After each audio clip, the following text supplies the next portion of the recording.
Welcome to Coast AM's YouTube channel. I'm George Norrie. Like, share, and subscribe. Also find us on Facebook, Twitter, Instagram, and coasttocoastam.com. Become a Coast Insider for ad-free access to thousands of shows you'll really enjoy.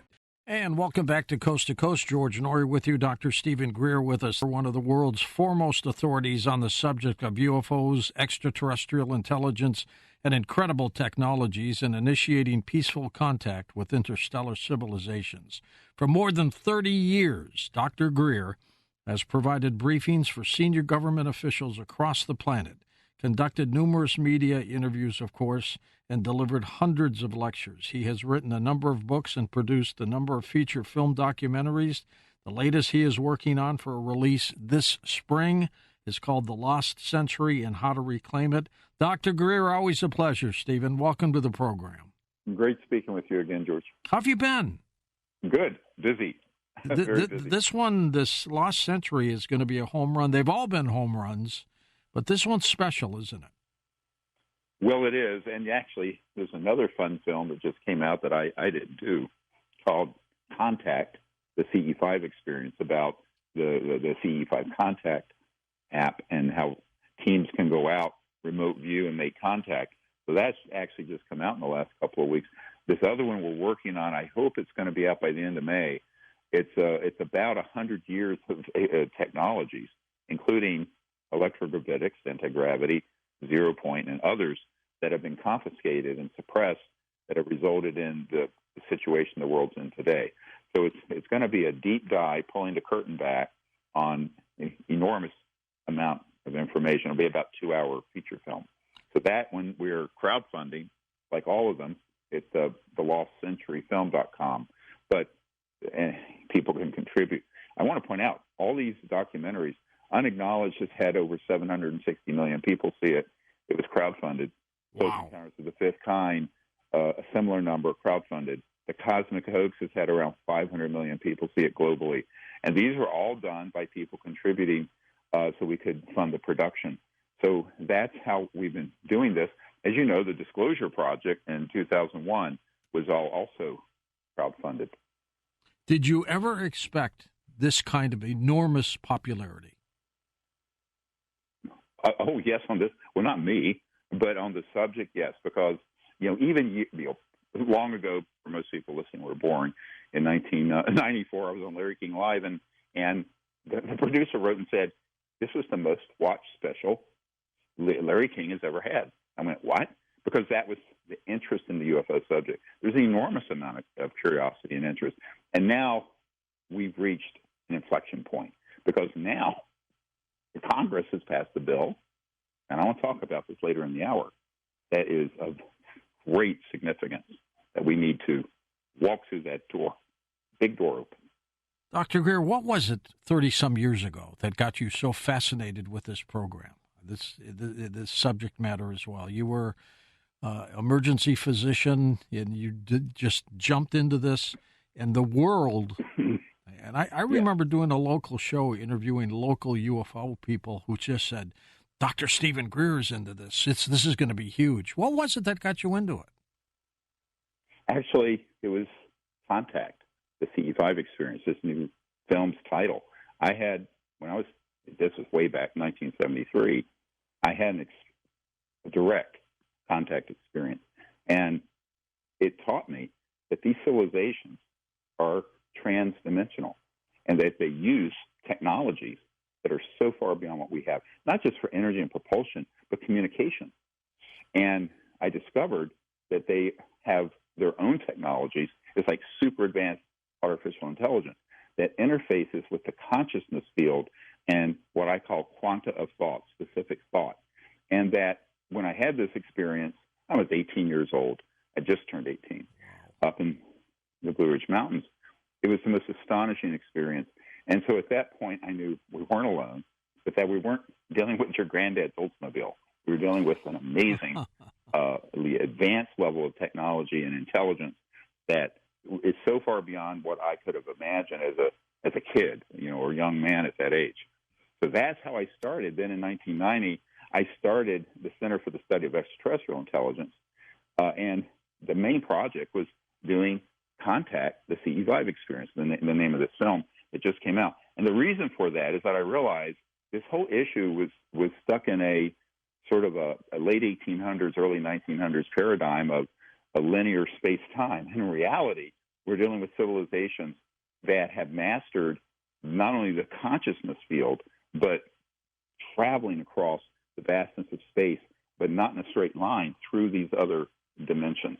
So when I realized that, what are we going to do? The military has mucked this up with secret government programs, but the people, sort of the power of the people, could become these sort of ambassadors to these civilizations.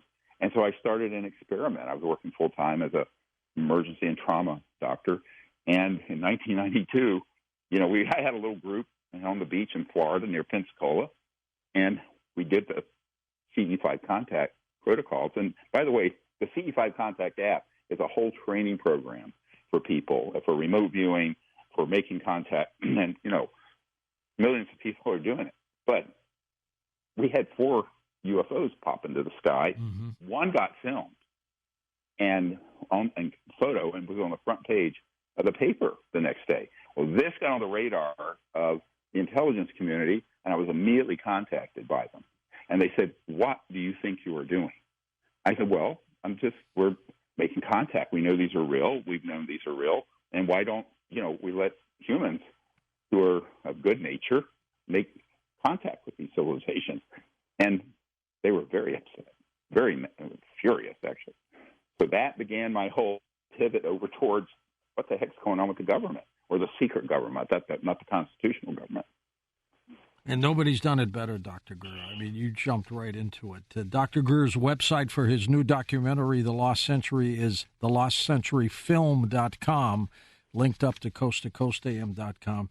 And you've got some surprises in there about zero-point energy and free technology, yes. Don't you? This film is going to be shocking when people see the proof that 100-plus years ago, we didn't need oil. We didn't need nuclear. We didn't need coal. And what have we done to the planet and to humanity? I point out 3 billion people on the planet right now don't have any electricity or gas to cook their food. They're cutting down rainforests and desert shrubs. That's 3 billion. This was just in The Economist, very mainstream, major magazine published out of the United Kingdom. So we're ruining the human future and the biosphere for no good reason except massive amounts of global corporate greed and power. Now, that isn't going to change. I mean, these sort of changes, unfortunately, never happen from the center of power. They happen from the people. I grew up a very poor kid in the South in a 2-room shack with no central heat or air conditioning. And I was very involved in the 60s, 70s, with the civil rights movement and things like that. And I learned the lesson that, the powers that be did not make that kind of equality happen. The people did. Martin Luther King, we just had his birthday, a few days ago. Yeah.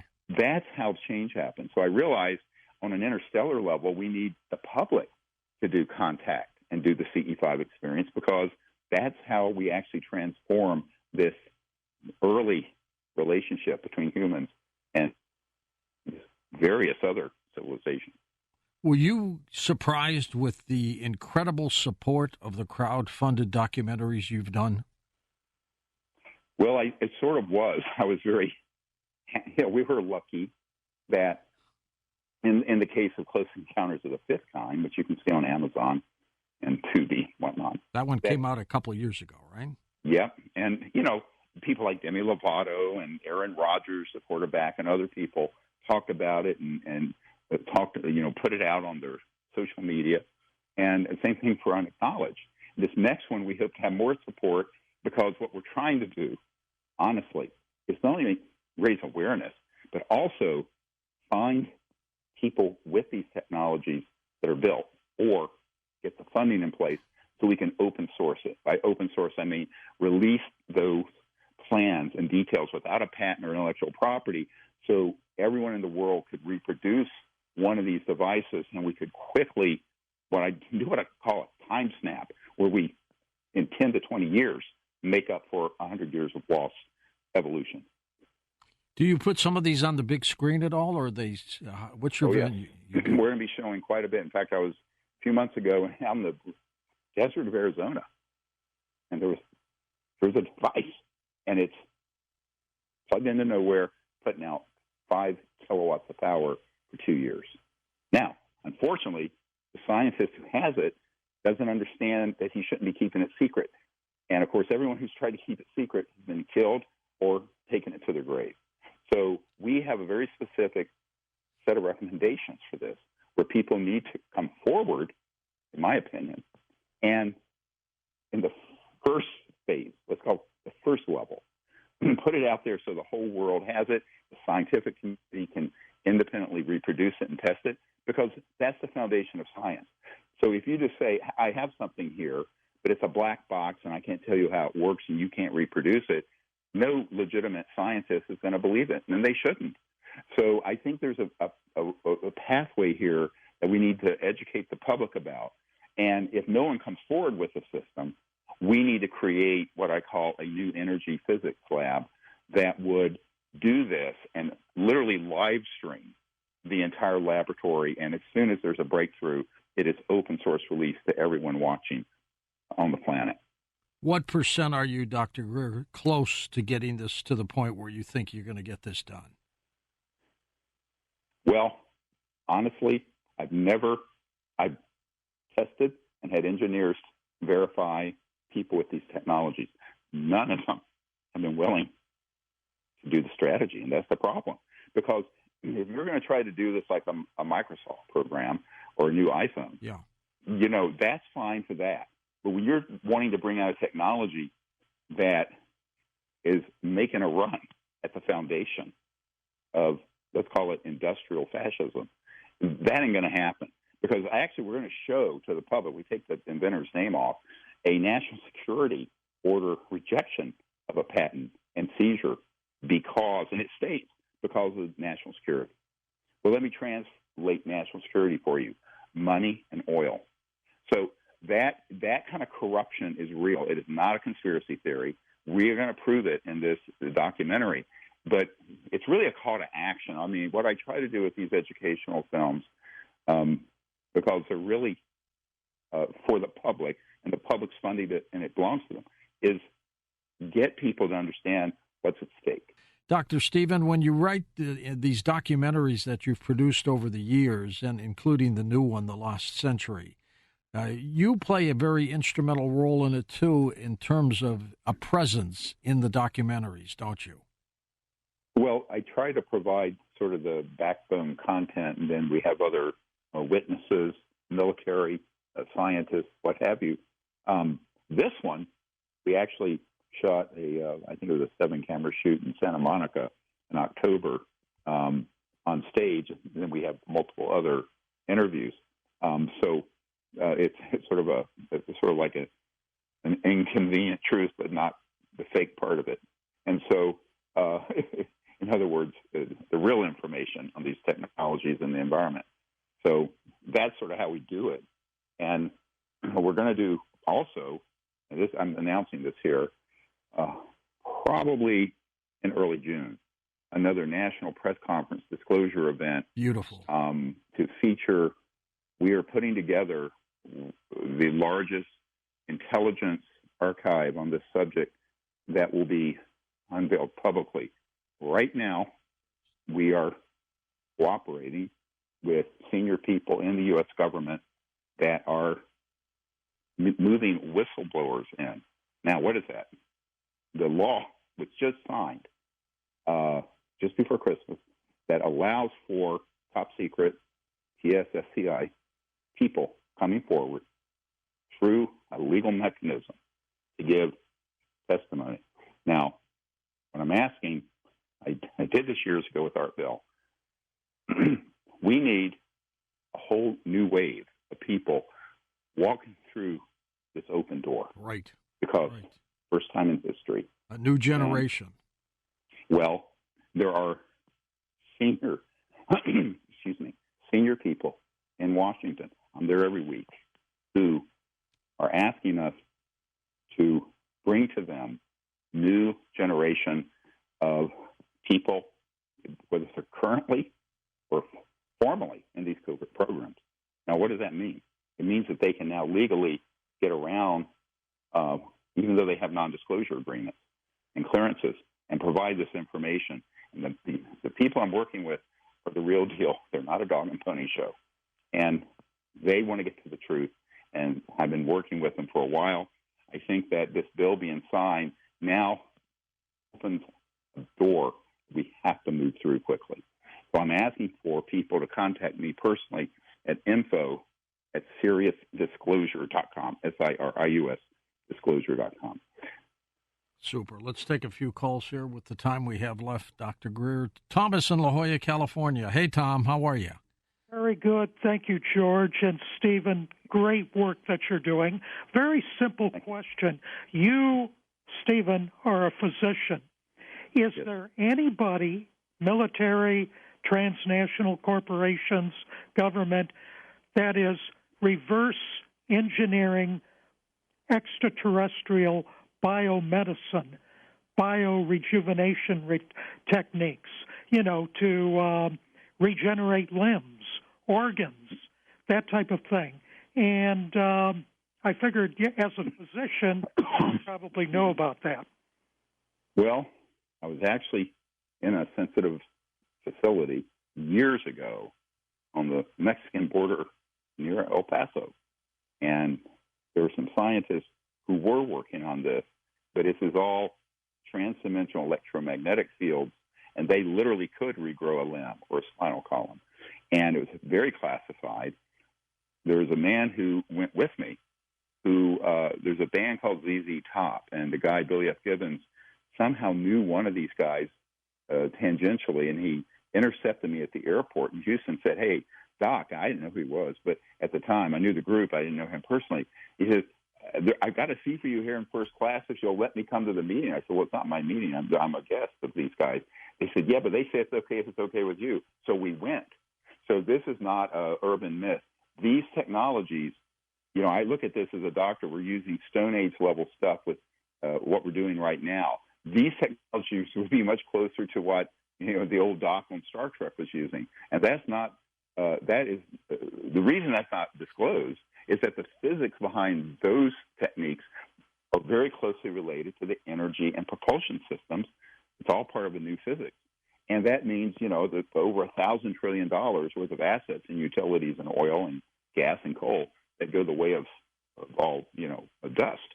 So I think that there is a new era in human civilization that has been forestalled for literally 100 years. Now, how do you fix that? Because the powers that be don't want that to happen. I think the best path to do it officially is what the door that just opened I referred to, this Whistleblower Protection Act that's in the National Defense Bill, just signed 3 weeks ago. So we need to find people who have the courage. We will protect them. And I personally will walk that person to the key people who are the straight shooters trying to get to the bottom of all this, because they now know the implications of the secrecy and how the secrecy is destroying the world in our country. I want to quote from Admiral Roscoe Hillenkoetter, the first CIA director, wrote to the New York Times in 1961, and he said, and I am quote, "The secrecy around UFOs is a threat to the national security." Not the UFOs, not the ETs, the secrecy around it. He knew that 62 years ago and wrote a public letter to the New York Times. I have it. We've published it in my book, Unacknowledged. So now there are people in Washington at the very highest level of the government, the legal constitutional government, not this dark illegal program, that are really wanting to help fix the problem. They're great people. We need anyone listening who knows someone who knows someone who has firsthand knowledge. Also, not just government, military, but contractors, Lockheed Skunk Works, Northrop, Raytheon, E-Systems, SAIC. They know something. Hamilton. They're out there. Okay, so that's what we're doing. This has just happened. We're going to launch a huge initiative to be sure that the people trying to get to the bottom of this in Washington have the best, direct, firsthand people, as well as documents. So the documents they may have, the evidence, even material, we have opened the door to that. And I'm making an appeal tonight on your show, George, for people to contact us at info@seriousdisclosure.com, because this is something that is happening, I will tell you, rather urgently. And we spell Sirius, SIRIUS, right? Yes. SeriousDisclosure.com. Let's go to Tony, truck driving in Ohio. Welcome to the program, Tony. Go ahead. Hey, Tony. George. Hi. Hey, basically what you're saying is if you're going to invent some type of machine, you're going to have to do it for the love of it, not for trying to make money on it, because whenever you're trying to make money on something like this and you put in for a patent, you end up dead, basically. Yeah, if you're lucky, you're dead. Frankly, people have had worse fates, imprisonment, torture. Do you ever look over your shoulders, Dr. Greer? Oh, well, yes. I mean, we have a whole security operations that are around what we're doing. It's, when I go to D.C., yes, but I mean, we don't talk about that. But, I'm a civilian, but I have people who are really helping with, and we have former Navy SEALs people helping us. We have all kinds of people. But what I'm saying is that these technologies, I think someone could be very successful financially if they do it in the second phase. In other words, the first phase is sort of like open source it. The second phase, after the whole world knows it's there and it's real and proven and scientifically proven and reproduced by people all over the world, then you can start developing specific applications. Something to replace your heat pump, something to run your computer so it never is plugged in. It's pulling energy from the fabric of space around you in this quantum vacuum flux field or 0 point. So that, I think people just have the strategy backwards. They're trying to monetize with money and patents and secrecy something that is too hot to handle that way. And everyone who's tried to do it since Nikola Tesla has failed. So I think we have to look at this and realize that the definition of insanity is doing the same thing over and over, expecting a different result. So we have to find a new strategy. And I think that the clearest way to do it is to open source it. And look, a software company called GitHub open sources software solutions. You can do that. Now, eventually, some version of this technology, yes, people will then patent it, whatever. But here's the scope of the problem. We have 2.5 billion households in the world that need this technology to run their house. Millions of businesses and factories, 1.5 billion motor vehicles and trucks. And all of those, you're not going to wiggle your nose like Bewitched and transform the entire way the world runs. But guess what? If we don't have this fixed within the next 20 years, what planet will my 12 grandchildren have?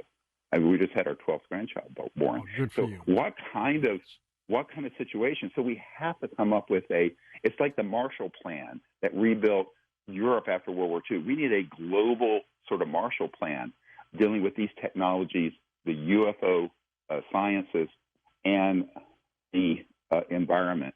And if that can't be done, you need dozens of companies bigger than Amazon and Microsoft. Let's go to Cynthia in Massachusetts. Get you in here, Cynthia. Go ahead. Hello. Hi, Cindy. Go ahead. Hello. Yeah, I'm a very simple person, and I just wondered about the fact of when we have visionaries and UFOs, I don't know if there is a difference in understanding UFOs versus a spiritual perspective. Well, there's certainly an interface. Ingo Swan was a remote viewer that I got to know before he passed away, and one of the best. Yeah, well, he was a good friend, and I said, look, there's this intersection between interstellar, transdimensional civilization and the whole science of consciousness and intuition, remote viewing. Why? Because if you're not living in a flat Earth, sort of flatline universe where you realize that it's a conscious hologram, the ultimate entangled where every point in space and time is connected to every other point in space and time, is actually at that deepest level of the consciousness field, just pure consciousness, not what you're aware of, with that consciousness field. And Dr. John at Princeton proved that that was a real phenomenon decades ago. And I knew Dr. John. We talk about this. So what we're doing with the CE5 Contact app is putting that into practice, see what happens. It's a global experiment in making contact. The reason it works is that civilizations that go beyond the speed of light are interfacing with mind stuff, the consciousness field. And that sounds very bizarre to nuts and bolts scientists until you look at the proven science that's been done with remote viewing, but also in labs like Dr. John's lab at Princeton Engineering. We're almost out of time, Stephen. But take some moments to talk to how people can participate with the Lost Century. Well, we need two big things. Your support for the crowdfunding at thelostcenturyfilm.com, because that's how we've done all this. We also need people to get the word out about it and help us. But third, if you know anyone who has one of these technologies who could cooperate with a strategy, I have some people now that I think if somebody's put a lot of funding and resources in developing something, we could make them whole and then open source it and not go the patent route. So very quickly, the whole world would know this is real, the whole scientific community. So that's another thing. We need people out there kind of like troops on the ground looking for this and helping us find those. And the other is get the word out about this big development in Washington, where the Congress passed and the president signed a bill that it's $760 billion bill for the Pentagon that includes this provision for UFO witnesses and whistleblowers to come forward. That's huge. And officially. That just happened just 2 days before Christmas, I think. So that is something we need help with, because that's all about networking. Everyone listening can put the word out and say, gee, there's an initiative here, and then contact us at info@SiriusDisclosure.com, SIRIUS disclosure.com, because the more people who are courageous to come forward, and we'll protect them, the more you get people, the senior levels of government, who are not part of this conspiracy. Keep doing what you're doing, Dr. Greer, please. Keep doing what you're doing. The Coast mobile app is now available for download on iPhones and Android devices. You can become an insider directly through this app. This is a great option for our international listeners, and new users will also receive a free 2-week trial.